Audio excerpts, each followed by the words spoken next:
OK， 你等陣時我睇一睇翻你張單有冇註明要收據先，85折要收據先，等我一陣。係啊，我就冇寫，我就係特登上車問你嘅喎。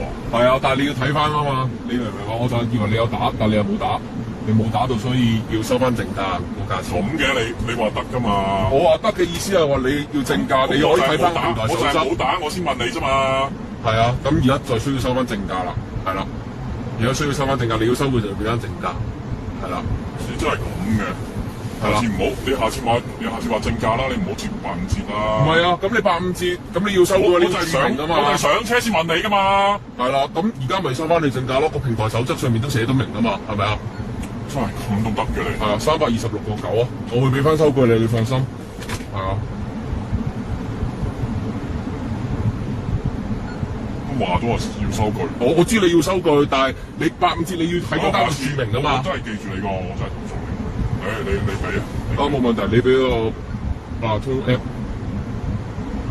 黐線嘅，話咗唔係你要註明㗎嘛？唔係講口頭都係一個有效力、法律效力嘅嘢嚟。但係你要註明㗎嘛？你冇註明㗎嘛？啱啱先？你要收據係冇問題㗎，絕對冇問題。八達通定係？唔係你俾個曲我覺得。你八達通啊嘛？你係咪支付寶啊？唔係八達通，我可以掹八達通㗎。如果唔得就支付寶啊。支付寶啊！我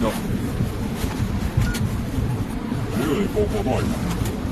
其實咧，你有個咧註明嘅收據咧，我冇 mark 啊嘛，我費事又再拖過啦嘛。係啦，你要 mark 翻低，咁其實冇問題嘅。講真一句，即係大家心平氣和講。係啦，我收到你500蚊。我上車就話要收據啦，你同我講要收據，唔好85折咪得咯。係，但係你真係冇註明㗎嘛？你明唔明啊，先生？我話咗85折就有要收據，你話冇收據我唔上咯。得。其實嚟到先咁講，你即係算點啫？等陣先。我都係咁。你唔知85折咪唔好接咯。得，唔緊要。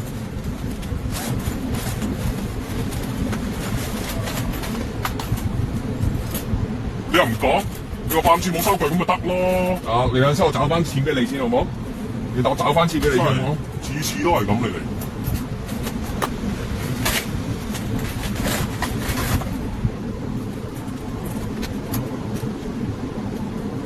哇，先啦。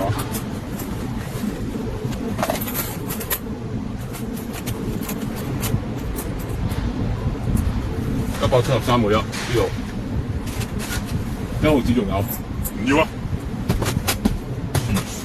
咪開門啦！